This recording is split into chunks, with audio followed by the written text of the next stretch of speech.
اعوذ باللہ من الشیطان الرجیم، بسم اللہ الرحمن الرحیم۔ ہم پڑھ رہے تھے سورہ المائدہ، اور سورہ المائدہ میں ہم نے جو ٹاپک سٹارٹ کیا ہوا تھا وہ حدود تھی، ٹھیک ہے۔ حدود اب کچھ آ رہی ہیں، بات قتل سے، قصاص اور پھر خرابہ فساد فی الارض سے ہوتے ہوتے ایک اور معاملے پہ آئی ہے۔ جیسے میں نے بھی آپ سے پہلے بھی عرض کیا تھا نا کہ جو شریعت کے اصول ہیں، جو قوانین ہیں، وہ اللہ تعالیٰ نے اتارے ہیں انسان کی حفاظت کے لیے۔ اور انسان کی کس چیز کی حفاظت کے لیے؟ کس چیز کی حفاظت کے لیے؟ اس کی جان، ٹھیک ہے، اس کا مال اور اس کا نسب، عزت اور آبرو۔ یعنی یہ تین چیزیں جو ہیں، یہ اگر انسان کے لیے اہم ہے نا، تو یہ اللہ کی نظر میں بھی بہت اہم ہے انسان کے لیے۔ تو اللہ تعالیٰ نے شریعت کے جتنے بھی قوانین اتارے ہیں، چاہے وہ قصاص کے ہیں، دیت کے ہیں، زنا کی سزا ہے، یا یہ ابھی ہم چوری کی سزا پڑھنے لگے ہیں، یہ بیسیکلی ساری کی ساری جو ہے وہ انسان کی حفاظت کے لیے، مجموعی طور پر، انفرادی طور پر بھی اور اجتماعی طور پر بھی، معاشروں کے اندر امن اور استحکام کے لیے، ٹھیک ہے۔ ہر ایک انڈیویجول کی الگ الگ پروٹیکشن کے لیے ہے۔ سو یہاں چوری کی سزا کا ذکر آ رہا ہے، والسارق والسارقۃ، چور مرد اور چور عورت، فاقطعوا ایدیہما، تو کاٹ دو ان دونوں کے ہاتھ، جزاء بما کسبا، بوجہ اس کے جو ان دونوں نے کمایا، نکالا من اللہ، عبرت ناک سزا ہے اللہ کی طرف سے، واللہ عزیز حکیم، اور اللہ تعالیٰ بہت حکمت والا اور زبردست ہے۔ اب یہ سب سے پہلا سوال جو ہمارے ذہن میں آتا ہے وہ یہ آتا ہے کہ کتنی چوری پر چور کا ہاتھ کاٹا جائے گا؟ تو یاد رکھیے، کھانے پینے کی چیزیں ہوں، ٹھیک ہے، سبزی ترکاری اور اس طرح کی چیزیں جو انسان کی سروائیول کے لیے ہے، تو اس پر ہاتھ نہیں کاٹا جاتا۔ پھر اس کی ایک خاص مقدار ہے جو ہے قریباً سونے کے ہوتے نا دینار، ٹھیک ہے، تو 1/4 دینار، ایک پاؤ دینار کہتے ہیں اس کو، ٹھیک ہے، ایک دینار کا چوتھا حصہ، اتنی اماؤنٹ پر جو ہے فقہا نے قطعیت کی جو ہے وہ سزا بتائی ہے، اس سے کم پہ نہیں ہوتی۔ اور پھر یہ بھی کہ حدود جو ہوتی ہیں نا، وہ جب نافذ ہوتی ہیں تو اس سے پہلے ایک ماحول ہے جس کو کریٹ کرنا ضروری ہے، اور وہ ماحول ہے انصاف کا، ٹھیک، انصاف کا ماحول۔ یہ نہیں کہ آپ پکڑتے ہیں ایک شخص کو، اس نے چوری کی اور آپ اس کا ہاتھ کاٹ دیتے، نہیں، آپ اس کے اوپر پوری تحقیق کریں گے، پورا ایک فیئر ٹرائل ہوگا، فیئر ٹرائل کے بعد جو ہے اگر ثابت ہوتا ہے کہ اس نے یہ چوری کی ہے تو قاضی جو ہے وہ حد جاری کرائے گا، ٹھیک ہے۔ اور حد جاری، جتنی بھی حدود ہیں وہ کہیں پر بھی تاریخ کمرے میں نہیں جاری کی جاتی، بلکہ وہ مجمع عام میں جاری کی جاتی ہیں تاکہ دوسروں کو عبرت حاصل ہو، رائٹ۔ اور اس کے لیے پھر وہی بات کہ ایک منصفانہ نظام کا قیام ضروری ہے۔ جیسے کسی بھی کو پکڑ کر زنا کی سزا نہیں دی جا سکتی، اس کے لیے 4 گواہان لانے ضروری ہیں، عینی شاہدین لانے ضروری ہیں، اور اگر کوئی 4 گواہ نہیں لاتا اور وہ الزام لگا دیتا ہے کسی کے اوپر، تو پھر اسی کے اوپر قذف آتی ہے، پھر اس کو 80 کوڑے مارے جائیں گے کہ کسی نے کسی کے بارے میں یہ بات کہی اور وہ 4 گواہ بھی نہیں لے کر آیا۔ سو اللہ تعالیٰ نے حدود نافذ کی ہیں، لیکن انہی حدود کے بیان سے پیچھے اگر آپ کو موضوع یاد ہو سورت کا، تو کیا آیا تھا؟ بالکل ابتدا سے ہی بار بار کیا آ رہا تھا؟ اقسطوا اقسطوا، ٹھیک ہے، انصاف اور عدل کا نظام۔ اس طرح کہ خواہ تمہارے اپنے گھر والوں کے اوپر جو ہے وہ زد پڑتی ہو، لیکن تم حق کا ساتھ دو گے، تم انصاف کا ساتھ دو گے۔ تو جب اس حد تک کسی معاشرے کے اندر انصاف رائج ہو اور پھر کوئی شخص جو ہے وہ چوری کرتا ہے تو اس کا ہاتھ جو ہے وہ کاٹا جائے گا، ٹھیک ہے۔ اس کا مطلب یہ نہیں ہے کہ اگر معاشرے میں انصاف نہیں قائم اور کسی پر ثابت ہو جاتی ہے تو بھی آپ حدود ثابت کر دیں گے اور آپ اس کو سزا نہیں دیں گے۔ سزا تو دی جائے گی، لیکن اصل مقصد یہ ہے کہ اگر کوئی شخص چوری کرتا ہے، فرض کریں، اور قاضی اس کا قطعیت کا حکم بھی جاری کر دیتا ہے، وہ کٹ جاتا ہے اس کا ہاتھ، تو وہ اس شخص کا معاملہ تو تھا، وہ چکا دیا، لیکن اس کے چوری کرنے کے پیچھے کیا کیا عوامل تھے، کیا کچھ تھا، وہ ساری چیزیں جو ہیں وہ سب اپنی اپنی جگہ پھر جواب دہ ہوں گے، ان سب کو سزا ملے گی. اس کی مثال میں آپ کو ایک بتاتی ہوں کہ آپ لوگوں کو یاد ہوگا حاتب ابن ابی بلتا کا واقعہ، یاد ہے کسی کو؟ جب نبی صلی اللہ علیہ وآلہ وسلم نے پلان کیا نا مکہ پر، فتح مکہ سے پہلے حملہ کرنا، تو آپ صلی اللہ علیہ وسلم نے اس کو بہت پوشیدہ رکھا تھا، بہت پوشیدہ رکھ کے تو پھر جو ہے وہ پلان تھا کہ جی مکہ پہ چڑھائی کی جائے گی. تو حضرت حاتب جو تھے نا، حاتب ابن ابی بلتا جو تھے، یہ بدری صحابی تھے، یعنی انہوں نے بدر میں حصہ لیا تھا اور بڑے مخلص صحابی تھے. ان کے جو گھر والے تھے نا وہ مکہ میں تھے. ان کو ایک خوف ہوا کہ اگر مطلب ان کے دل میں یہ خیال آیا کہ میں اگر قریش مکہ کو اطلاع دے دوں کسی طرح حملے کی، تو ہو سکتا ہے کہ وہ میرے گھر والوں کو وہ دے دیں، پروٹیکشن دے دیں. ادروائز کیا ہوگا، ادھر سے مسلمان حملہ کریں گے تو ادھر سے سب سے پہلے جو ہیں وہ مسلمان جو وہاں پر ہیں مکہ میں ہیں وہ نشانہ بنیں گے. اور ایسے ہی ہوتا ہے، ایسے ہی ہوتا ہے. آپ کو پتا ہے کہ جب دشمن مطلب کوئی حملہ کرتا ہے کسی پر، تو جو قریب ہاتھ آتے ہیں انہی کو نشانہ بنایا جاتا ہے. تو انہوں نے ایک عورت آئی تھی مکہ سے، کوئی مالی معاونت کے لیے کوئی وہاں پر آئی تھی مدینہ میں، تو اس کو عورت کے ہاتھ نا ایک خط لکھ کے تو بھجوایا. اس عورت نے اس کو اپنے بالوں کے جوڑے میں چھپا لیا. اللہ تعالیٰ نے نبی صلی اللہ علیہ وآلہ وسلم کو بتا دیا. آپ صلی اللہ علیہ وآلہ وسلم نے حضرت علی اور ایک دو اور صحابی تھے ان کو بھیجا، انہوں نے اس عورت کو پکڑ لیا، اس سے خط برآمد ہو گیا. اب اصولاً حضرت حاتب پر بغاوت کا مقدمہ بنتا ہے، ٹھیک ہے؟ انہوں نے اسلامی حکومت کے خلاف سازش کی ہے. بات سمجھ آ رہی؟ اب بات سمجھ آ رہی ہے؟ میری آواز آ رہی ہے سب کو؟ ٹھیک ہے. اصولاً انہوں نے سازش کی اسلامی حکومت کے خلاف، یعنی ان کی پلاننگ دشمن کو بتا دی. اس پر بغاوت کا مقدمہ بنتا ہے. بغاوت کی سزا پیچھے ہم نے پڑھی ہے، قتل ہے، ٹھیک ہے؟ لیکن نبی صلی اللہ علیہ وآلہ وسلم نے ان کو معاف کر دیا. پیچھے انہوں نے سرکمسٹانسز دیکھے سارے، اور پھر آپ صلی اللہ علیہ وآلہ وسلم نے یہ بھی دیکھا کہ حضرت حاتب جو ہیں وہ کوئی منافق نہیں ہیں، ٹھیک ہے؟ حضرت حاتب کوئی نے کچھ اپنی ذاتی مفاد کے لیے مسلمانوں کو نقصان، اس طرح کا مفاد نہیں تھا ان کا. وہ ایک جذباتی کیفیت تھی جس میں انہوں نے یہ فیصلہ کیا. آلدو حضرت عمر نے کہا نبی صلی اللہ علیہ وسلم سے کہ آپ اجازت دیں تو ان کو جو ہے وہ قتل کر دیا جائے. بہت بڑا تھا، ایک اسلامی حکومت کے لیے ایک دھچکا تھا. اتنی مطلب پوری جو ان کی سیکرٹ پلاننگ تھی وہ ایکسپوز ہونے جا رہی تھی. لیکن حضرت حاتب کو معاف کر دیا گیا. کس وجہ سے؟ کیونکہ وہ بدری صحابی تھے، اور بدری صحابہ سے اللہ تعالیٰ راضی ہیں.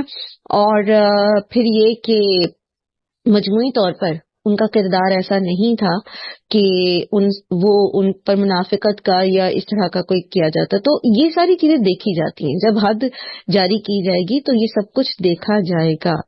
یہ ایسا بھی ہو سکتا ہے کہ کسی شخص نے چوری کی ہے، ٹھیک ہے، لیکن اس کو اتنا مجبور کر دیا گیا ہو کہ اس کو چوری کرنی پڑ گئی، یا کسی نے اس سے کروائی ہے. سب کچھ دیکھ کر پھر جو ہے وہ حد جاری کی جاتی ہے. ہمارے ہاں ایک جو کانسیپٹ ہے نا کہ لو جی یہاں تو پھر آدھی قوم جو ہے اس کے ہاتھ کاٹ دیے جائیں گے. تو یہ آدھی قوم کے ہاتھ کاٹنے کی وجہ آئے گی کیوں؟ دین جو ہے، اسلام جو ہے، وہ پورے کا پورا ایک پیکج دیتا ہے آپ کو. ہر معاملے میں اصلاح کا پیکج دیتا ہے نا.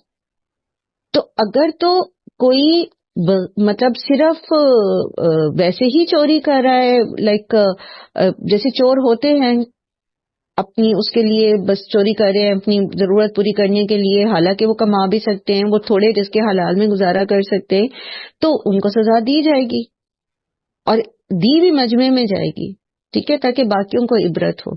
لیکن پھر وہی بات کہ انصاف کے تقاضے پورے کرنے کے بعد. اچھا ایک چیز اور، جب قطع ید کر دیا جاتا ہے، ہاتھ کاٹ دیا جاتا ہے، تو اس کے بعد پھر ان کو مین سٹریم میں ڈالا جاتا ہے. اب کوئی ان کو چوری کا تانا نہیں دے سکتا کہ تم چور ہو، یا اس کی اولاد کو نہیں کہے گا کہ تم چور کی اولاد ہو، بلکہ وہ ہاتھ کاٹا جائے گا ہاتھ کاٹا جائے گا، اس کو اس کی ڈریسنگ کر دی جاتی ہے اور اس کے بعد پھر اس کو مین اسٹریم میں لے آیا جائے. اب اس کا آپ کمپیریزن کریں وہ سزائیں جو برٹش لا میں ہیں، ٹھیک ہے، قید کی اور دین جیسے اس میں عمر قید کی سزا ہے قتل کے اس میں، ٹھیک ہے، لائف وہ جو ہوتی ہے. تو یہ سزائیں اور حدود بظاہر لگتا ہے کہ یہ بڑی ظالمانہ سزا ہے کہ یہ ہاتھ کاٹ دیا گیا، لیکن آپ یہ دیکھو ایک شخص جو چوری کرتا ہے اس کو اس کی چوری کی مالیت کے حساب سے 6 مہینے 10 سال جب لائک سزائیں دی جاتی ہیں. اب جیل کا جو ماحول ہوتا ہے اس میں ایک بھلا چنگا انسان جا کے بڑا مجرم بن جاتا ہے. تو بجائے اس کے ان کی تربیت ہو، ان کی اصلاح ہو، وہ مزید بڑے مجرم بن کے باہر آتے ہیں. اور پھر وہاں پر آپ کو جیسے جب ایک انصاف کا ایک ہوتا نہیں ہے نظام، تو پھر کیا ہوتا ہے کہ لوگ جو ہیں جو اصل پیچھے بڑے مجرم ہوتے ہیں وہ بچ جاتے ہیں، وہ جاتے ہی نہیں وہاں پر، ان کو سزا ہی نہیں ہوتی. اور چھوٹے چھوٹے جو جاتے ہیں، اگر کوئی پک پاکٹ بھی جاتا ہے وہاں پر، کوئی جیب کترا بھی جاتا ہے، تو ایک بڑا چور بن کے باہر نکلتا ہے. اب وہ اور زیادہ جو ہے نا وہ ٹیکنیکس وہاں سے سیکھ کے آ جاتا ہے، اور زیادہ جو ہے وہ بے خوف ہو جاتا ہے. اچھا یہی تھا نا، یہ دال روٹی تھی، یہ تھوڑا سا کام تھا، کوئی بات نہیں، چلے اگلا ٹارگٹ کریں، بچ گئے تو بچ کے، پکڑے گئے تو پکڑے گئے. سو یہ مینٹالٹی ڈیولپ ہو جاتی ہے اس طرح کی سزاؤں سے. جبکہ حدود جو ہے نا اس میں سزا دے کر اس کو جیل میں نہیں ڈالا جاتا، اس کو مین سٹریم میں لایا جاتا ہے. اسے کہا جاتا ہے کہ اب تم رزق حلال کما، اس کی تربیت کی جاتی ہے. اور پھر اس چیز کے اوپر فوکس کیا جاتا ہے کہ اس کو کوئی تانا نہ دے، اس کے بچوں کو کوئی تانا نہ دے. یہ اخلاقی جو ہے اسلامی معاشرے میں یہ اخلاقی ذمہ داری ہے مسلمانوں کی کہ وہ تانا نہ دے. سورہ حجرات میں انشاءاللہ آپ پڑھیں گے. تو یہ جو سزائیں ہیں، اور پھر یہ کہ جب کسی کو جب مجمع میں اس طرح کی سزا دی جاتی ہے اور لوگوں کو یہ پتا ہوتا ہے کہ انصاف نافذ ہو کے رہے گا، تو پھر وہ باز بھی رہتے ہیں جرائم کرنے سے. جہاں انہیں یہ پتا ہوتا ہے کہ ہم بچ جائیں گے تو پھر وہ جرائم پر شیر ہو جاتے ہیں.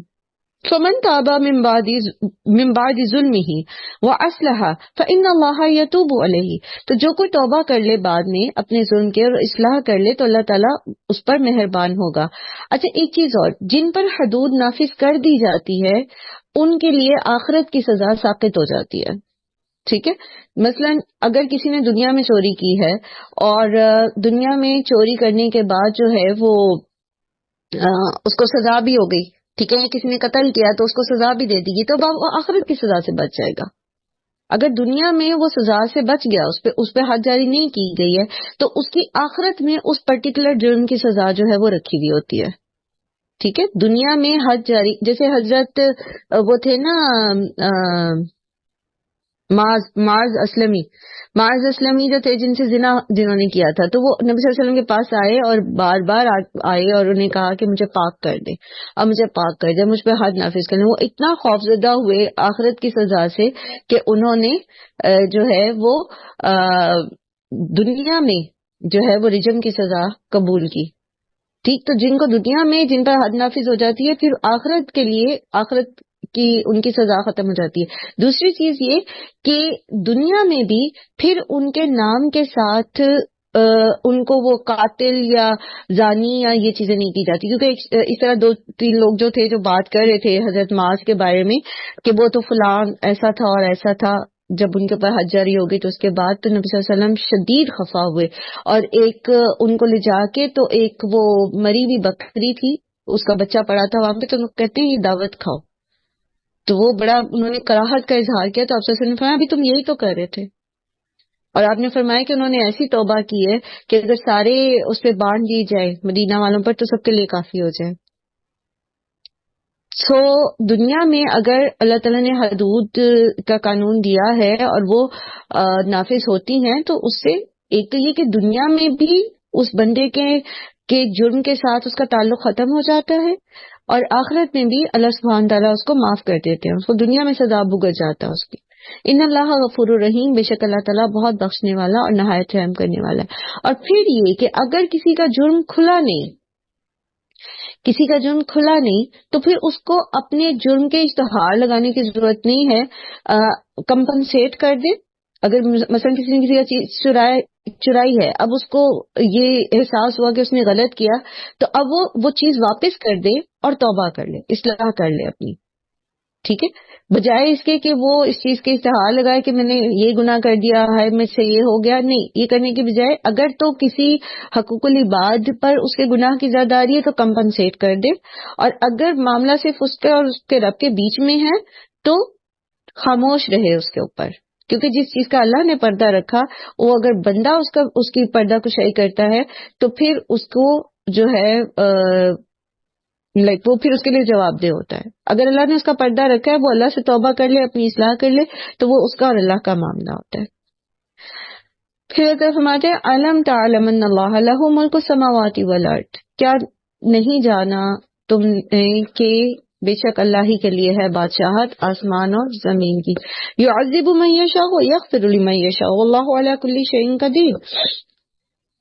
تو اللہ سبحانہ و تعالی جس کو چاہے معاف کر دیں، جس کو چاہے سزا دیں. اور یہ قانون جو ہم پہلے بھی پڑھ چکے ہیں کہ اس کا مطلب یہ نہیں ہوتا کہ رینڈملی اللہ تعالیٰ جس کو مرضی اٹھائے اور اس کو عذاب دے دیں، جس کو مرضی چاہے اس کو جنت میں بھیج دیں. ایسا نہیں ہے، بلکہ جو گناہ کرتا ہے اس کے بارے میں ہے کہ اگر اللہ تعالیٰ اپنی رحمت سے چاہیں گے تو اس کو بخش دیں گے.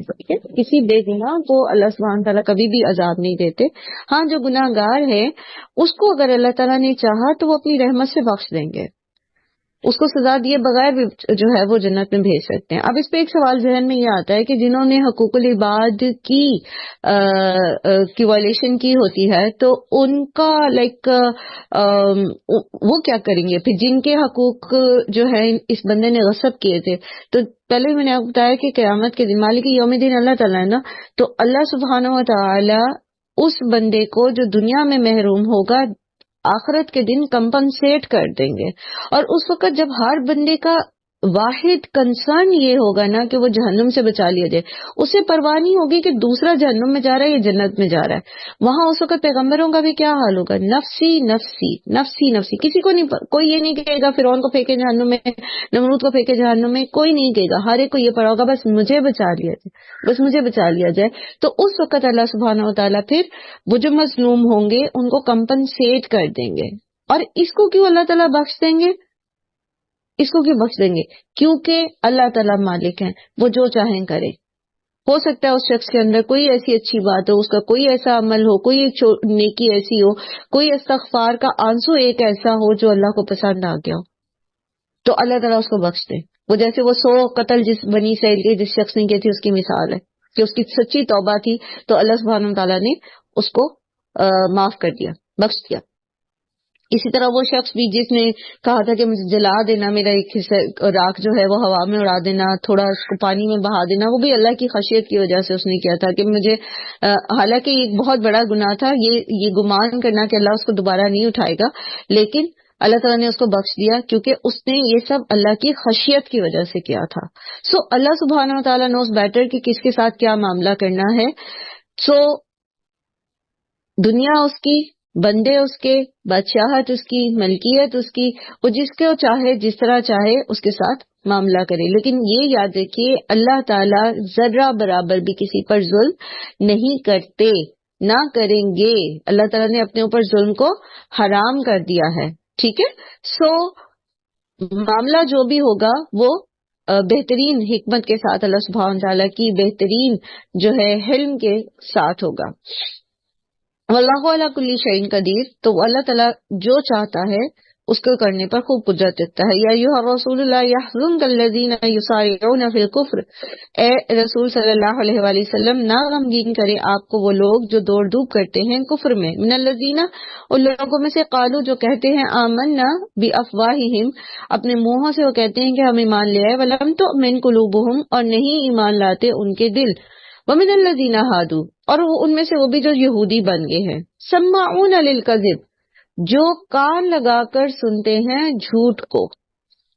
سماعون جو ہے یہ سمع کا مبالغے کا صیغہ ہے. ٹھیک ہے. سماعون فعالون کے وزن پر ہے، فعالن جو ہے وہ فاعل کا مبالغے کا صیغہ ہے، یعنی خوب کان لگا کے بہت زیادہ سننے والے، لیکن سنتے کیا ہیں؟ للکذب، جھوٹ، جھوٹ سنتے ہیں۔ سماعون لقوم آخرین دوسری قوم کے لیے سنتے ہیں، کان لگا کے دوسری قوم کے لیے سنتے ہیں۔ یہ کیا ہے؟ اصل میں ہوتا یہ تھا کہ یہود جو تھے وہ اپنے نمائندے، جسے آپ سمجھ لو کہ وہ بنا کے نا منافق نبی صلی اللہ علیہ وسلم کی مجالس میں بھیجتے تھے جاسوسی کرنے کے لیے۔ تو بیٹھتے تو نبی صلی اللہ علیہ وسلم کی مجلس میں تھے، کان لگا کے سنتے بھی تھے، لیکن کیوں سنتے تھے؟ ٹو مینپولیٹ دا تھنگس، چیزوں کو، باتوں کو اپنے رنگ میں رنگنے کے لیے۔ قرآن کیوں سنتے تھے؟ نبی صلی اللہ علیہ وسلم کی مجالس میں کیوں بیٹھتے تھے؟ تاکہ وہاں سے انہیں کچھ ایسا مٹیریل مل جائے، کوئی ایسی بات مل جائے جس کو یہ ٹوسٹ کر کے نبی صلی اللہ علیہ وآلہ وسلم کے اور مسلمانوں کے خلاف جو ہے وہ استعمال کر سکیں۔ کوئی بیان، کوئی آؤٹ آف کانٹیکسٹ بات، کوئی آیت کا چھوٹا سا حصہ، کوئی الگ سے۔ اور آج بھی ایسے ہوتا ہے، آج بھی ایسے ہی ہوتا ہے۔ کتنے بڑے بڑے ان کے ریسرچ سینٹرز ہیں یہود کے، اور مستشرقین جو عیسائی علماء رہے ہیں پہلے، وہ قرآن پڑھتے کیوں تھے؟ تاکہ اس میں سے کچھ نہ کچھ ٹیڑھ نکال سکے۔ سو یہ بھی آتے وہاں پر، اور لقوم آخرین دوسری قوم کے لیے، یعنی اپنے لیڈرز کے لیے جو ان کو بھیجتے تھے جاسوس بنا کر وہاں پر۔ تو لم یاتوک، جو آپ کے پاس نہیں آئے، جو نبی صلی اللہ علیہ وسلم کے پاس نہیں آتے تھے، وہ یہودی ہی کہلواتے تھے۔ تو اپنے جو ان کے لوگ ہوتے تھے یہودی، ان کو منافقوں کے روپ میں، یعنی مسلمانوں کے روپ میں نبی صلی اللہ علیہ وسلم کی مجالس میں بھیجتے تھے۔ ٹھیک ہے، یحرفون الکلمہ من بعد مواضعہ، جو وہ بدل دیتے ہیں الفاظ کو بعد ان کی جگہوں کے مقرر ہونے کے، یعنی جو بات جس طرح سے ہوتی اس کو وہ ٹوسٹ کر کے بدل کر جو ہے وہ پیش کرتے ہیں۔ اپنی کتاب کے ساتھ بھی یہ یہی کرتے تھے نا، جو پیچھے بھی ہم نے سورہ آل عمران میں بھی پڑھا، سورہ بقرہ میں بھی پڑھا، کیا کرتے تھے؟ بات کو بدل دیتے تھے، بات کو آؤٹ آف کانٹیکسٹ کوٹ کرتے تھے، بات کے بیچ میں اپنی بات ڈال کے اس کو تورات کا حصہ بنا کے پیش کرتے تھے۔ سیم پریکٹس انہوں نے اس میں بھی کی کہ نبی صلی اللہ علیہ وآلہ وسلم کی باتوں کو بھی سنتے اور اس کو پھر بات کو بدل کر آؤٹ آف کانٹیکسٹ جو ہے وہ مسلمانوں کے خلاف پروپیگنڈا کرنے کے لیے استعمال کرنے کی کوشش کرتے۔ لیکن بات مزے کی یہ ہے کہ اوپر اللہ تعالیٰ کیا فرمائے؟ یا ایھا الرسول لا یحزنک الذین یسارعون فی الکفر، آپ غمگین نہ ہو ان کی کوششوں سے، یہ جو تیزیاں کر رہے ہیں یہ اس میں کامیاب نہیں ہوں گے۔ ٹھیک ہے، سو یقولون، وہ کہتے ہیں، ان اوتی تم، اگر دیے جاؤ تم، ہاذا یہ، فخذوہ تو لے لو اسے، وان لم تؤتوہ، اور اگر نہیں دیے جاؤ تم اسے، فاحذروہ، پس بچو۔ ٹھیک، جو کچھ ہم تمہیں بتا رہے ہیں دین، تورات، تحریف شدہ تورات میں سے جو بھی یہ پڑھاتے تھے لوگوں کو، دین دے سیڈ کہ اگر تمہیں اس طرح کی کوئی بات بتاتے ہیں مسلمان محمد صلی اللہ علیہ وآلہ وسلم، پھر تو جی وہ دین ہے، پھر تو تم اس کو لے لو۔ اگر وہ اس پر اترتی ہوئی بات نہیں بتاتے پوری، تو پھر تم اس کو نہ لو۔ یعنی اپنی خود ساختہ دین کو لوگوں کے اوپر پیش کر کے کہتے کہ یہ اصل دین ہے، اس کے مطابق اگر وہ کہتے ہیں محمد صلی اللہ علیہ وسلم، مسلمان اگر اس کے مطابق تمہیں کوئی ٹیچنگ بتاتے ہیں، تمہیں دعوت دیتے ہیں دین کی، تو ٹھیک ہے، ایکسپٹ اٹ، اسے قبول کر لو، نہیں تو پھر نہ کرو۔ وَمَن يُرِدِ اللَّهُ فِتْنَتَهُ، اور جو ارادہ کر لے اللہ اس کی آزمائش کا، فَلَن تَمْلِكَ، تو ہرگز نہیں آپ صلی اللہ علیہ وآلہ وسلم مالک ہو سکتے، لَهُ مِنَ اللَّهِ شَيْئًا، اس کے لیے اللہ کی طرف سے کسی بھی چیز کا، یعنی جس کوئی کی آزمائش اللہ کو مطلوب ہو تو آپ صلی اللہ علیہ وآلہ وسلم اس کے لیے پھر کچھ نہیں کر سکتے، اللہ تعالیٰ اس کو اس امتحان میں ڈالیں گے جیسے ان یہودیوں کو ڈال رکھا تھا۔ اولئک الذین لم یرد اللہ ان یطہر قلوبہم، اور یہی وہ لوگ ہیں کہ جن کے لیے اللہ تعالیٰ نے نہیں چاہا کہ وہ ان کے دلوں کو پاک کر دے۔ لہم فی الدنیا خزی، دنیا میں بھی ان کے لیے رسوائی ہے، ولہم فی الآخرۃ عذاب عظیم، اور آخرت میں بھی ان کے لیے بہت بڑا عذاب ہے۔ اب یہاں پر ایک چیز جو سمجھنے کی ہے، تو یہودیوں کے کانٹیکس میں بات ہو رہی ہے، منافقین کے کانٹیکس میں بات ہو رہی ہے، لیکن ایک چیز جو سمجھنے کی ہے وہ یہ ہے کہ اپنے خود ساختہ معیار بنا کے پھر دین کو اس کرائٹیریا کے اوپر رکھنا اور دیکھنا کہ اگر تو یہ اس پہ پورا اتر رہا ہے تو پھر تو ہم لیں گے، اور اگر نہیں پورا اتر رہا پھر ہم نہیں لیں گے. اس چیز سے روکا گیا ہے، اس چیز سے منع کیا گیا ہے. ٹھیک ہے. اصل کرائٹیریا کیا ہے کہ آپ دین کو دیکھو، قرآن اور سنت کو دیکھو، اس کے بعد پھر آپ اپنے عقائد کو اور اپنے جو بھی آپ کی فلسفیز ہیں، آپ کی اپنی سوچ ہے، ان کو دیکھو.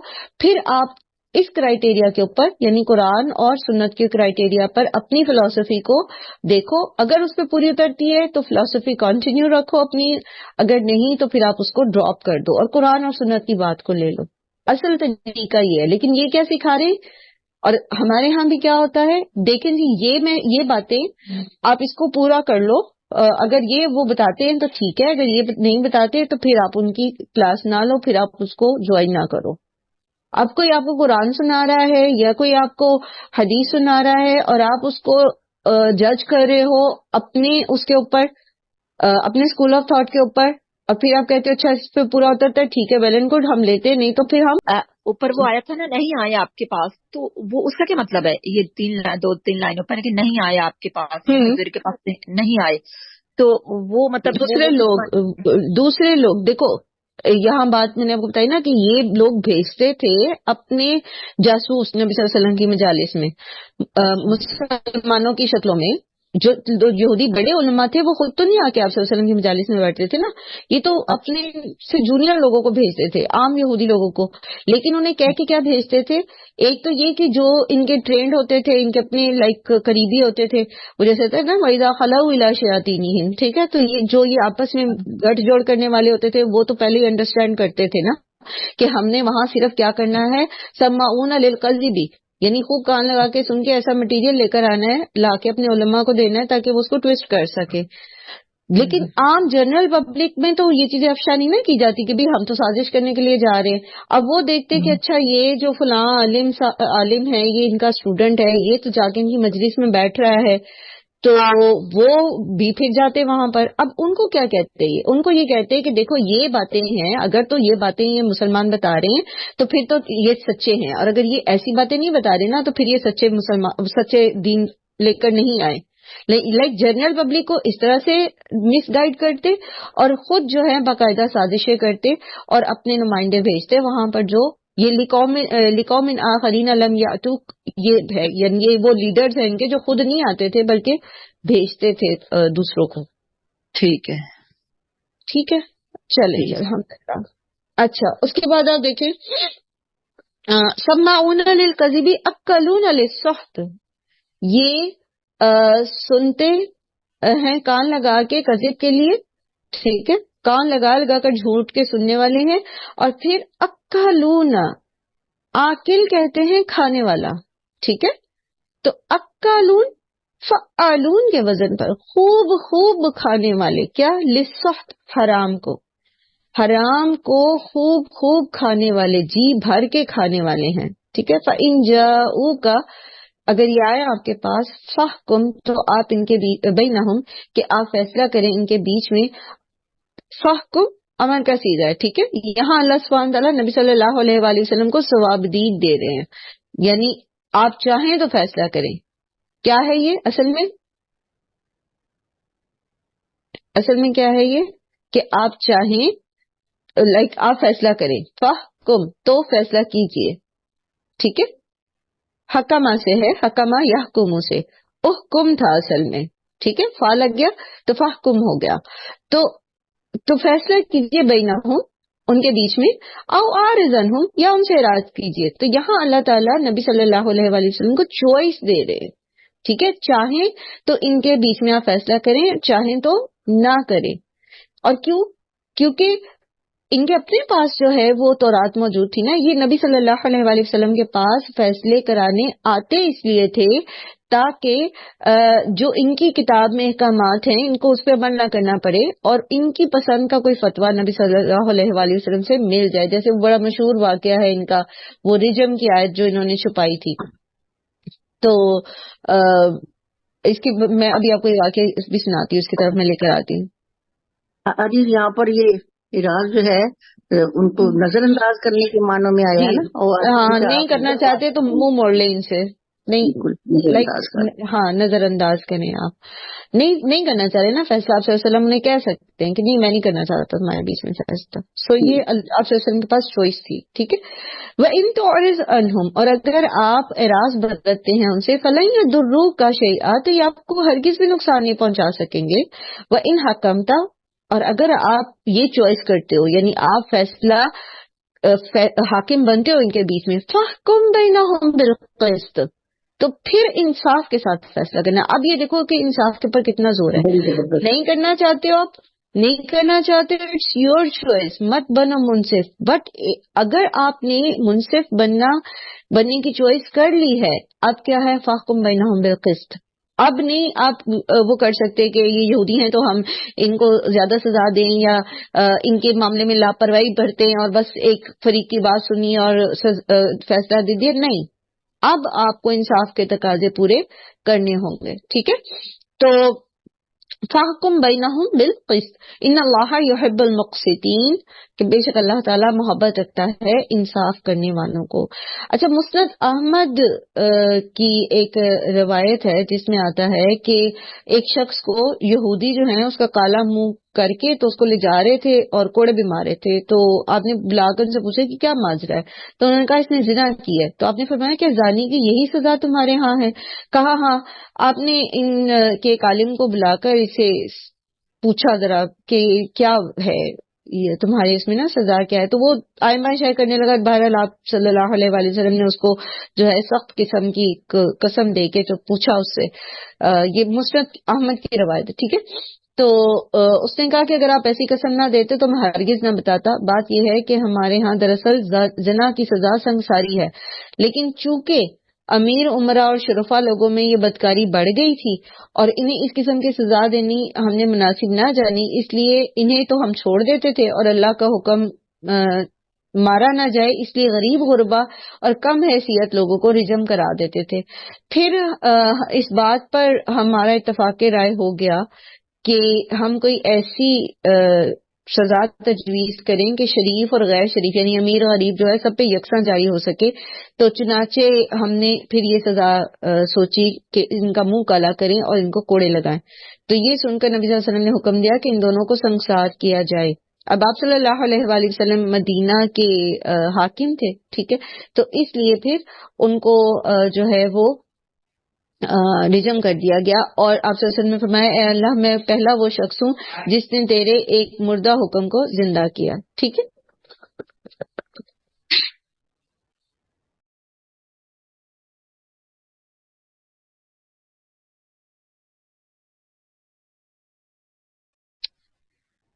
ٹھیک ہے، یہاں تک کلیئر ہو گئی بات. اور اس میں پھر اور بھی آتی ہے روایات، آگے بھی آتی ہیں کہ وہ بلایا بھی گیا. پھر وہ یہودی جو تھا وہ اس کو عالم کو بلایا گیا تو عالم جو تھا اس نے اس کے اوپر ہاتھ رکھ دیا. ٹھیک ہے. تو وہ پھر غالباً حضرت وہ تھے ابی بن کعب تھے جو جانتے تھے عبداللہ بن سلام. انہوں نے کہا کہ ہاں عبداللہ بن سلام تھے. انہوں نے کہا کہ ہاتھ اٹھاؤ اس کے نیچے رجم کی آیت ہے. تو اس طرح کی مختلف روایات جو ہیں یہ اور بھی ملتی ہیں اس واقعے کے تناظر میں. اصل بات یہ ہے کہ ان کے پاس اپنے پاس تورات میں سزا موجود تھی، لیکن یہ پھر بھی مقدمات جو تھے وہ نبی صلی اللہ علیہ وسلم کے پاس لاتے تھے اور چاہتے یہ تھے کہ ان کو تورات پر عمل نہ کرنا پڑے. تو پھر اللہ تعالیٰ نے نبی صلی اللہ علیہ وآلہ وسلم کو اس چیز پر وہ کیا کہ آپ کے پاس چوائس ہے، آپ چاہو تو آپ فیصلہ کرو، نہ چاہو تو انہیں کو کہ خود ہی اپنے فیصلے کریں. لیکن اگر آپ منصف بنتے ہو تو پھر آپ ایک ہوتا ہے مفتی جس سے آپ فتویٰ پوچھتے ہو. ٹھیک ہے. اپنا مسئلہ لے کے جاتے ہو، مقدمہ سمجھ لو لے کے جاتے ہیں، دو فریقین جاتے ہیں اور اس سے پوچھتے ہیں کہ اس کا کیا حل ہے. مفتی جو ہے وہ صرف بتا سکتا ہے، وہ فیصلہ امپلیمنٹ نہیں کر سکتا. ٹھیک ہے. لیکن جو حاکم ہے، قاضی ہے، وہ فیصلہ امپلیمنٹ کراتا ہے. ٹھیک ہے. مفتی فیصلہ دے گا فتویٰ دے گا، بتائے گا، اور حاکم اس کو امپلیمنٹ کروائے گا، یا حاکم خود بھی مفتی ہو سکتا ہے. ٹھیک ہے، جیسے نبی صلی اللہ علیہ وآلہ وسلم خود قاضی تھے، خود مفتی تھے، خود حاکم تھے. یہ بھی ہو سکتا ہے کہ قاضی وقت یا حاکم وقت خود اتنا علم نہ رکھتا ہو، اس نے اس کے لیے ڈیزگنیشنز رکھے ہوں جو اس کو سولوشن وہ بتائیں، فتویٰ دیں، اس کو فیصلہ دیں.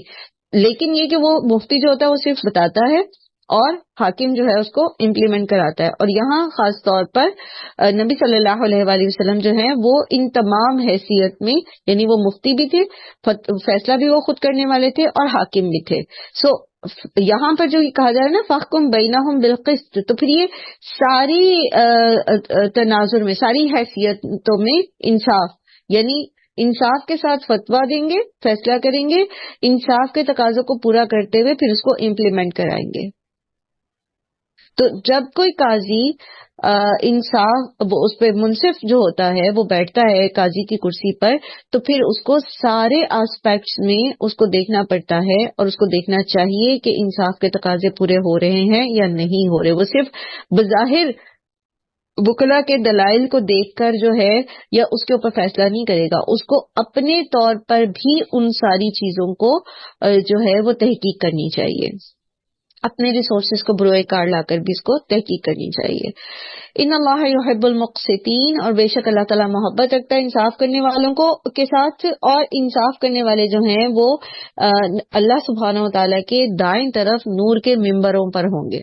ٹھیک ہے، اور پہلے بھی یہ ٹاپک آیا تھا، اس پہ بھی ہم نے اس میں ڈسکس کیا تھا کہ انصاف کرنا صرف جو ہے وہ ضروری نہیں کہ آپ قاضی کے منصب پر ہوں تبھی آپ کا واسطہ اس سے پڑے.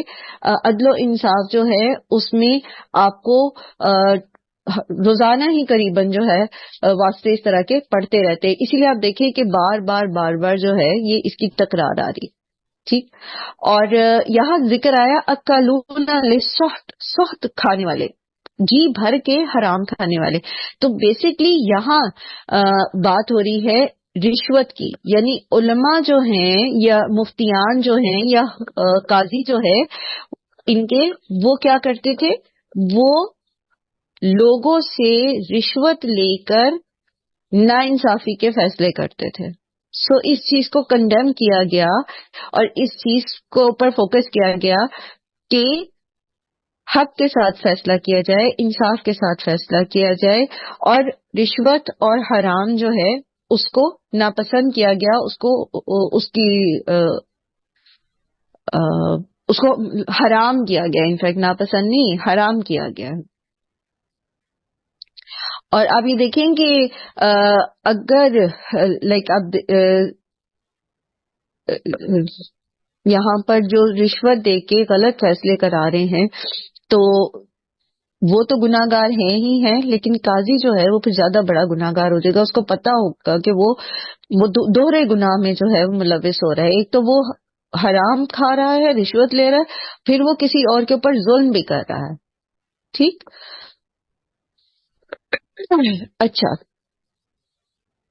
اب آپ دیکھیں کہ اچھا ایک تو یہ ہم نے پڑھا نا کہ ان اللہ یحب المقسطین، تو ایک تو یہ کہ نور کے ممبروں پر ہوں گے انصاف کرنے والے. دوسرا یہ کہ جو عادل حکمران ہوگا قیامت کے دن اللہ تعالیٰ اس کو عرش کا سایہ دیں گے. کیونکہ ایک حاکم وقت جو ہوتا ہے نا اس کے اوپر بہت بڑی ذمہ داری ہوتی ہے.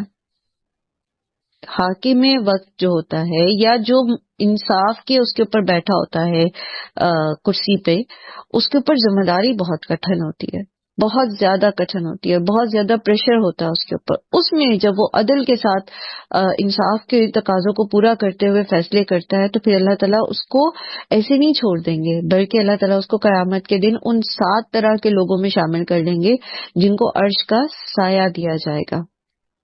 پھر اللہ تعالیٰ فرماتے ہیں وَكَيْفَ يُحَكِّمُونَكَ وَعِندَهُمُ التَّوْرَاةُ فِيهَا حُكْمُ اللَّهِ، اور یہ کس طرح آپ کو منصف بناتے ہیں حالانکہ ان کے پاس تورات ہے جس میں اللہ کا حکم موجود ہے. ثُمَّ يَتَوَلَّوْنَ مِن بَعْدِ ذَلِكَ، پھر وہ منہ موڑ جاتے ہیں بعد اس کے. وَمَا أُولَئِكَ بِالْمُؤْمِنِينَ، اور وہ ایمان لانے والے نہیں ہیں. تو ان کے تو اپنے پاس جو ہے اس کا موجود ہے ان کی تورات کے اندر. یہ آپ سے کیوں فیصلے کراتے؟ ایک اور جگہ بھی آتا ہے نا کہ تورات کے مطابق ان کے علماء اور انبیاء اور وہ سارے فیصلے کیا کرتے تھے. یعنی تورات بیسیکلی بلکہ آگے ہی آ رہی ہے، آیت آ رہی ہے. تو اللہ تعالیٰ نے ایک مکمل شریعت ان کو دی ہے. پھر یہ آپ کے پاس کیوں آتا ہے؟ کو ویسے تو نبی مان نہیں رہے، آپ کے پاس یہ کیوں فیصلے کرانے آتے ہیں؟ تو وجہ وہی ہے جو پیچھے بھی میں نے بیان کی کہ یہ چاہتے تھے کہ ان کی پسند کا فتویٰ دے دے نبی صلی اللہ علیہ وآلہ وسلم، اور ان کو تورات کے احکامات پر عمل نہ کرنا پڑے.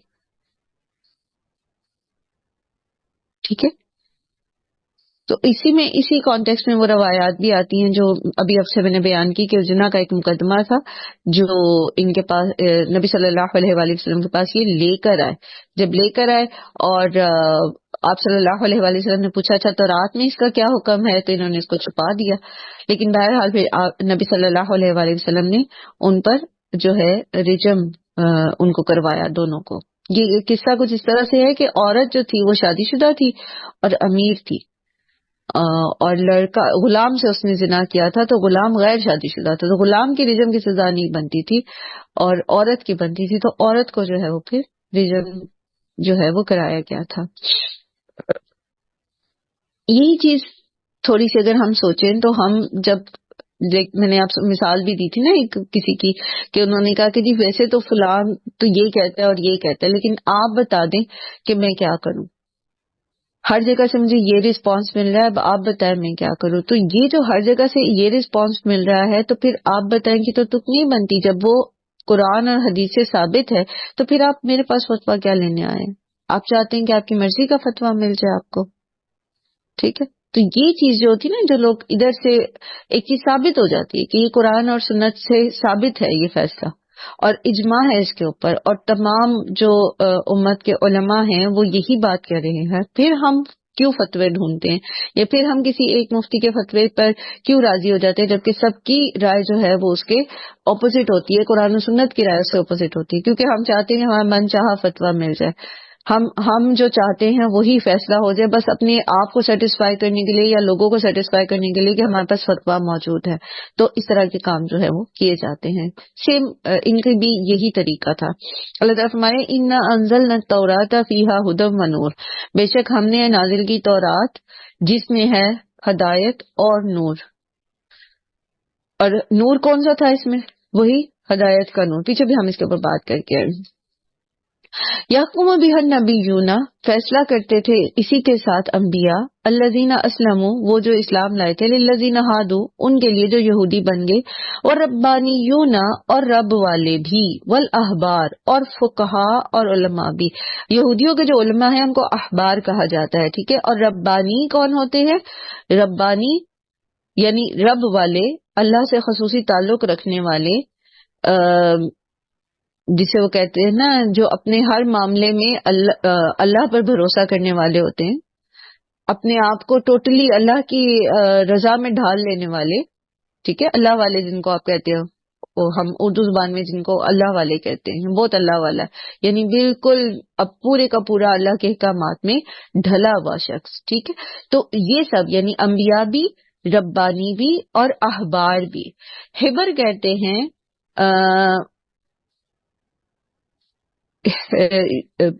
کسی خاص شعبے میں اسپیشلائز کرنے والے فقیہ کو. ٹھیک ہے، تو ہبر کی جو جمع ہے وہ احبار ہوتی ہے، یعنی علماء یا فقہا کہہ لیں اردو میں جیسے ہم کہتے ہیں عربی میں. تو ان کے یہ تمام جو علماء تھے، ان کے جو ولی اللہ تھے، ان میں جو انبیاء آتے تھے، وہ سب تورات ہی کے ذریعے فیصلے کرتے تھے. بمستحفظوا من کتاب اللہ، بوجہ اس کے کہ وہ محافظ بنائے گئے تھے اللہ کی کتاب کے. استحفظوا حافظوا سے ہے. ٹھیک ہے، یعنی بنایا جانا کسی چیز سے، باب استفعال میں چلا گیا نا یہ. تو وہ محافظ بنائے گئے تھے کس کے؟ من کتاب اللہ، اللہ کی کتاب کے. وقانوا علیہ شہداء، اور وہ اس بات پر گواہ تھے. انبیاء، ولی اللہ کہہ لیجیے، علماء کہہ لیجیے، ٹھیک ہے، انبیاء تو اب ہوتے نہیں، اللہ والے تو اللہ کی کتابوں میں اللہ کی رضا میں ڈھلے ہوئے لوگ ہوتے ہیں، ٹھیک ہے، جو بھی اللہ کی رضا میں اپنے آپ کو ڈھال لیتا ہے، من یشری نفسہ ابتغاء مرضات اللہ، تو وہ اللہ والا ہو جاتا ہے، ٹھیک۔ اب رہے گی کیٹیگری علماء اور فقہا کی، تو علماء عالم بنا جاتا ہے، فقیہ بنا جاتا ہے، یہ کسبی علم ہے، ٹھیک ہے، یعنی اس کو آپ سیکھتے ہیں، فقہ آپ کو سیکھنی پڑتی ہے، اسی طرح عالم بننے کے لیے آپ کو دین کا علم سیکھنا پڑتا ہے۔ بات یہ ہے کہ اگر ہم دین کا علم سیکھتے ہیں تو اب ہم کیا بن گئے ہیں؟ کیا بن گئے؟ اللہ کی کتاب کے محافظ، ٹھیک ہے۔ جو اللہ کی کتاب کو سیکھتا ہے اس سے کیا ایکسپیکٹ کیا جاتا ہے کہ وہ اس کی حفاظت بھی کرے گا۔ اب بجائے اس کے کہ یہ لوگ اس کی حفاظت کرتے، تورات کی حفاظت کرتے، وَقَانُوا عَلَيْهِ شُهَدَاءَ، اور وہ اس بات پر گواہ بھی تھے، یعنی اس علم کو سیکھا، انہوں نے سیکھ کر اس چیز کو اس چیز کا اظہار کیا کہ وہ اس کو جانتے ہیں، اس علم کو، اور اس پر بلیو کرتے ہیں، ان کو یقین ہے کہ یہ اللہ کی کتاب ہے۔ اس سارے پروسیجر کے بعد، ان سارے دورانیے کے بعد، وقت کے بعد، انہوں نے کیا کیا؟ ان کو کرنا کیا تھا کہ یہ اللہ کی کتاب کی حفاظت کرتے۔ اللہ کی کتاب کی حفاظت کیسے تھی؟ کہ اس کے اوپر عمل کرتے، اس کو نافذ کرتے، اس کے ٹیکسٹ کی بھی حفاظت کرتے اور ٹیکسٹ کے اوپر عمل کی بھی حفاظت کرتے۔ لیکن انہوں نے نہ تو ٹیکسٹ کی حفاظت کی، اس میں بھی انہوں نے تحریفیں کی، مٹا دیا اس کو، خود سے اس کے اندر شامل کر دیا، اور پھر یہ کہ عمل بھی اس کے اوپر نہیں کیا۔ کرنا تو ان کو یہ سب چاہیے تھا جو جس طرح سے کہ اللہ تعالیٰ نے کہ انبیاء اور اللہ والے لوگ جو ہیں وہ کیا کرتے ہیں، لیکن انہوں نے نہیں کیا۔ تو اب کیا ہے، جب ایک عالم دین یا ایک فقیہ کا کام یہ ہے کہ وہ اللہ کے دین کو نافذ کرے اپنے اوپر بھی اور دوسروں کے اوپر بھی، اور اس کی ترویج کرے اور اس کو سکھائے دوسروں کو، اور اس کے اوپر عمل میں اس کو لے کر آئے۔ جب انہوں نے ایسے نہیں کیا تو پھر یہ گویا اللہ کے نزدیک اس ڈیزگنیشن کے بھی لائق نہیں، ٹھیک ہے۔ اب یہ جنرل پبلک کی طرح ہو گئے، اب یہ عام سے لوگ ہیں، بلکہ ان کے اوپر ایک جسے کہتے ہیں نا کہ ان کا ایک جرم الگ سے ثابت ہو گیا کہ انہوں نے سیکھ کے بھی عمل نہیں کیا، بلکہ اس کو لوگوں کو بھی مس گائیڈ کیا، جس کی وجہ سے پھر ان کے اوپر عذاب بھی دگنا ہے، زیادہ عذاب ہے ان کے اوپر، کیونکہ انہوں نے سیکھ کر سمجھ کر اس کو جھٹلا دیا، اس کو پس پش ڈال دیا۔ فلا تخشوا الناس واخشونی، تو آپ نہ ڈریں لوگوں سے، واخشونی، اور ڈرو مجھ سے، ولا تشتروا بآیاتی ثمنا قلیلا، ٹھیک ہے۔ اب ان کو کیا کہا جا رہا ہے کہ تم تھوڑی قیمت پر میری آیات کو نہ بیچو، تم نے سیکھا ہے، تم نے سمجھا ہے، یہ وہی تورات ہے جس میں تمہارے علماء، فقہا، تمہارے ربانی، تمہارے انبیاء لوگوں کے بیچ میں فیصلے کرتے تھے۔ اب تم عمرا کے ڈر سے، اور جیسے وہ پیچھے مسند احمد کی روایت میں نے آپ کے سامنے رکھی نا کہ یہ عمرا میں بدکاری اتنی بڑھ گئی تھی کہ یہ ان پہ وہ سزا جاری نہیں کر سکتے تھے، یہ ان کے پریشر میں آ گئے، ٹھیک ہے، مترفین کے پریشر میں آگے علماء جو تھے ان کے۔ اللہ تعالیٰ نے کہہ رہے ہیں کہ تم لوگوں سے نہ ڈرو، تم مجھ سے ڈرو، اور میری آیات کو تھوڑی قیمت پر، یعنی صرف اپنی دنیا کے سروائیول کی خاطر، دنیا کے مال و دولت کی خاطر، یا دنیا میں صرف اپنے عالم ہونے کے ڈیزگنیشن کو بچانے کی خاطر تم میری آیات کو نہ چھپاؤ، نہ ان کے اندر تحریف کرو، نہ ان کو بیچو۔ مطلب یہ کوئی سٹال تو نہیں لگاتے تھے نا آیات کا، آیات بیچنے کا مطلب کیا ہے؟ اس کے آیات کو لوگوں کی رضا کی خاطر چھپا دینا یا ان کے اندر تحریف کر دینا۔ وَمَن لَّمْ يَحْكُم بِمَا أَنزَلَ اللَّهُ فَأُولَٰئِكَ هُمُ الْكَافِرُونَ، اور جو کوئی فیصلہ نہیں کرتا اس کے مطابق جو اللہ نے نازل کیا ہے تو یہی لوگ کافر ہیں۔ اب یہاں سے آگے 3 آیات ایسی آئیں گی جن کے اینڈ پر اللہ سبحانہ تعالیٰ ایسے لوگوں کو تنبیہ کر رہے ہیں جو اللہ کی کتاب کے مطابق فیصلے نہیں کرتے. اب جب ہم اس طرح کی بات کرتے ہیں نا تو ہمارے ذہن میں ساتھ ساتھ جو ہمارے ذہن میں چل رہا ہوتا ہے نا، okay this is all about the like علماء اور جو ججز ہیں یا جو انصاف کے اس پہ بیٹھے ہوئے ہیں. نہیں، اب ان کے بارے میں نہیں بات ہو رہی، بات ہم سب کے بارے میں ہو رہی ہے. ہم سب کے بارے میں کیوں ہو رہی ہے؟ کیونکہ ہم کہتے ہیں کہ ہم مسلمان ہیں، ہم کہتے ہیں کہ ہم قرآن پر ایمان لاتے ہیں، ہم کہتے ہیں کہ ہم قرآن سیکھتے ہیں. ٹھیک ہے، جب ہم قرآن سیکھتے ہیں، جب ہم قرآن پر اللہ کی کتاب ہونے پر ایمان رکھتے ہیں، سو ہم سے ایکسپیکٹ کیا کیا جاتا ہے کہ ہم اس کے مطابق اپنی زندگی گزاریں. اس کے مطابق جب بھی ہماری زندگی کے اندر 2 معاملات سامنے آتے ہیں، ہمیں فیصلہ کرنا ہوتا ہے کہ مجھے کیا چوائس کرنی ہے. مجھے اس جگہ پر سچ بولنا ہے یا جھوٹ بولنا ہے. ٹھیک ہے، مجھے اپنی فیس سیونگ کے لیے یہاں پر کیا کہنا ہے، ہاں کہنا ہے یا نہ کہنا ہے، ہاں سچ ہے نہ جھوٹ ہے. سو یہ بھی ایک معاملہ ہے. اب قرآن آپ کو کیا بتاتا ہے کہ اللہ تعالیٰ نے کاذبین پر لعنت کی ہے، جھوٹے لوگ منافق ہوتے ہیں، اللہ تعالیٰ کو جھوٹ پسند نہیں ہے. سو فیصلہ ہو گیا کہ مجھے ہاں کہنا ہے، چاہے مجھے اس کے لیے کتنی ہی جو ہے میری سبکی ہو یا کچھ بھی ہو. سو دیر اینڈ دین وَمَن لَّمْ يَحْكُم بِمَا أَنزَلَ اللَّهُ فَأُولَٰئِكَ هُمُ الْكَافِرُونَ. اب یہاں ہم کیا کر رہے ہیں؟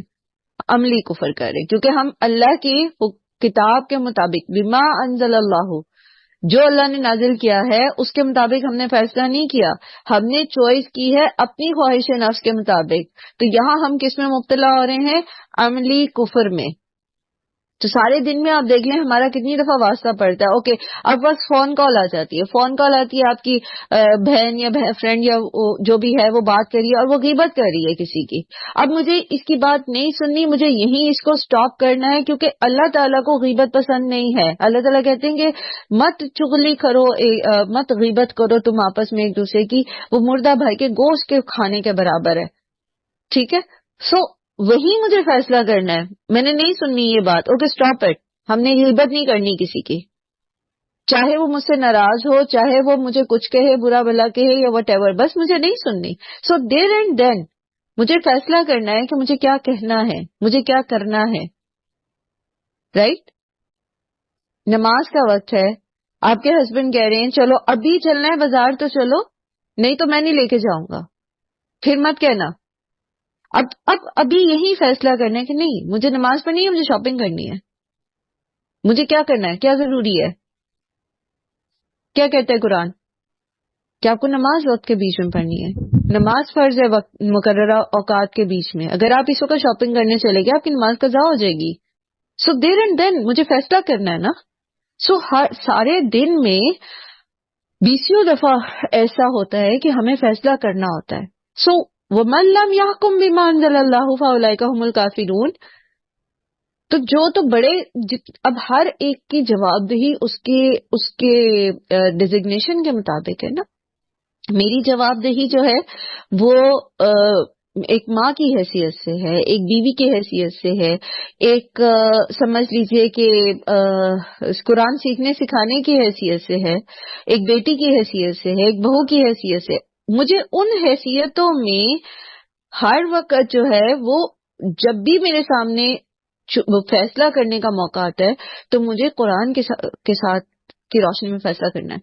ہاں، اگر جو شخص کوئی 2-4 لوگوں کے اوپر حاکم ہے، جیسے قوام ہے، مرد قوام ہے، وہ ان کے پورے گھر والوں کے اوپر حاکم ہے، سو اس کو فیصلے کرتے ہوئے اس وقت ہر وقت اس کو دیکھنا ہے کہ اس کو قرآن و سنت کے مطابق فیصلہ کرنا ہے. بیٹی کہتی ہے مجھے یہ ویسٹرن ڈریس پسند ہے، میں اسی طرح باہر جانا چاہتی ہوں، مجھے حجاب نہیں لینا یا میں نے یہ اتنی فٹنگ والا ڈریس پہننا ہے.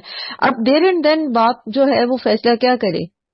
کیا وہ اس کو الاؤ کرے اس کی محبت میں کہ ٹھیک ہے تم جو مرضی کرتی پھرو، یا یہ کہ وہ اس کو بتائے گا کہ نہیں تم ایسے باہر نہیں جا سکتی، تمہیں حجاب لینا ہے یا تمہیں ایک لوز ڈریس پہننا ہے، کھلا ڈریس پہن کے اپنے آپ کو کور کر کے باہر جانا ہے. دیر اینڈ دین اس کو فیصلہ کرنا ہے قرآن کی روشنی میں.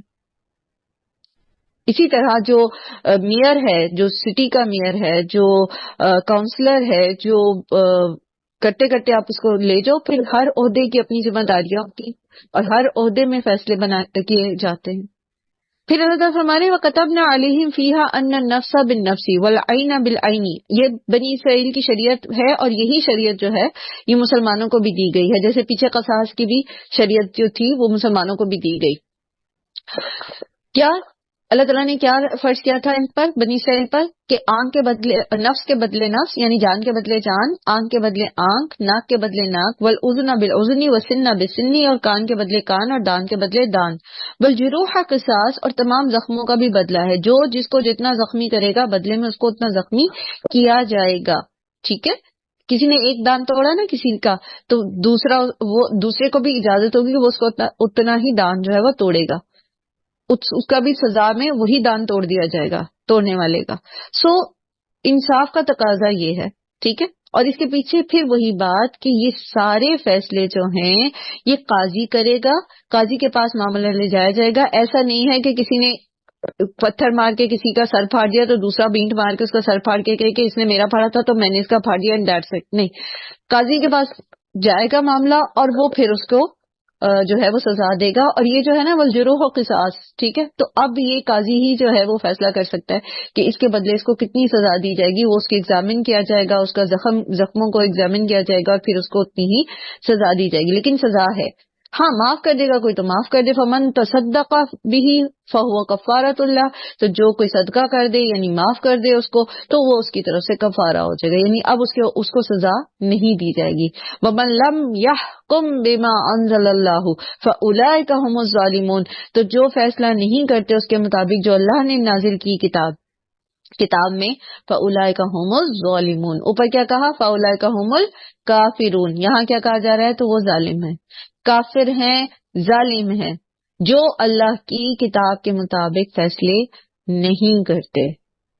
وَقَفَّيْنَا عَلَىٰ آثَارِهِمْ بِعِيسَىٰ ابْنَ مَرْيَمَ مُصَدِّقًا لِمَا بَيْنَ يَدَيْهِ مِنَ التَّوْرَاةِ، اور انہی کے پیچھے ان کے آثار پر عیسیٰ ابن مریم کو ہم نے بھیجا جو تصدیق کرنے والے اس کی جو ان سے پہلے تورات میں، کیونکہ حضرت عیسیٰ جو تھے وہ نئی شریعت نہیں لے کر آئے تھے نا، تورات ہی کی شریعت تھی جو وہ کنٹینیو کی گئی انجیل کے اندر.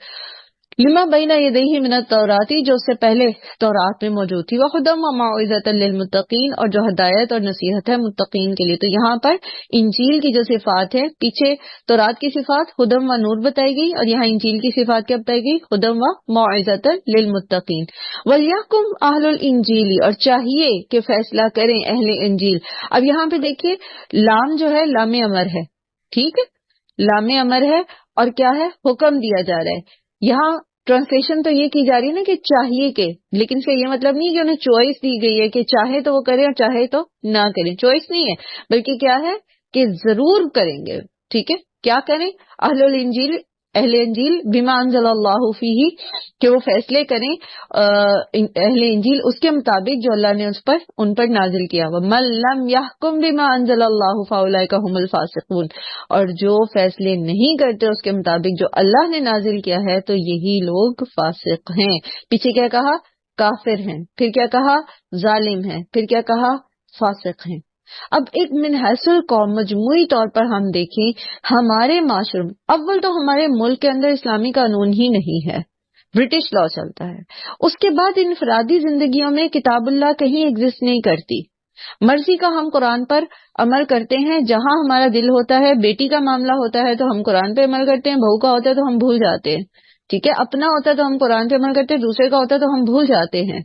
رائٹ. سو اب یہ تینوں ٹیگ دیکھ لیجئے، اولئک هم الکافرون، اولئک هم الظالمون، اولئک هم الفاسقون. تو کافر، ظالم، فاسق کیا ہے؟ ہم کیا سٹیٹس ہے ہمارا؟ ہماری زندگیوں میں اگر قرآن نہیں ہے، اگر ہماری زندگیوں میں قرآن کے ساتھ فیصلے نہیں کیے جاتے، اگر ہم اپنی زندگیوں کو قرآن کی روشنی میں نہیں گزار رہے، اگر ہم اپنی چوائسز قرآن کی روشنی میں نہیں کر رہے، فَأُولَئِكَ هُمُ الْكَافِرُونَ فَأُولَئِكَ هُمُ الظَّالِمُونَ فَأُولَئِكَ هُمُ الْفَاسِقُونَ. ہم تو مومن ہیں، ہم تو مومن بننے نکلے نا. تو یہ کیا ہو گیا؟ یہ کون سے ٹیگ لگ گیا ہمارے نام کے ساتھ؟ اور مجموعی طور پر بحیثیت امہ اور بحیثیت پاکستانی ایک مسلمان ریاست کی جو ذمہ داریاں ہیں اور ایک مسلمان ریاست کے عوام کی جو ذمہ داریاں ہیں، اس میں ہم دیکھتے ہیں کہ وہاں قرآن کہیں نہیں. ہاں ہماری مرضی کا ضرور ہے، ہماری پسند کا ضرور ہے جتنا ہم چاہیں. تو وہ بھی پیچھے ہم نے پڑھا نا، فتؤمنون ببعض الکتاب وتکفرون ببعض. تو اس کا کیا تھا؟ فما جزاء من يفعل ذلك منكم الا خزي في الحیاۃ الدنیا. ہم کہاں ہیں؟ ہمارا اسٹیٹس کہاں ہے؟ ہم میں سے کون ہے جو کہہ سکتا ہو؟ ہاں اللہ تعالیٰ ہدایت دے، اللہ تعالیٰ توفیق دیں، الحمدللہ ثم الحمدللہ. قرآن پڑھ کے سیکھ کے تو کوشش ہم ضرور کریں، اللہ تعالیٰ ہمیں اس میں کامیاب کریں. لیکن وہ جو پڑھتے ہی نہیں، جو سیکھتے ہی نہیں، جن کے اپنے ہی زندگی کے معیار ہیں،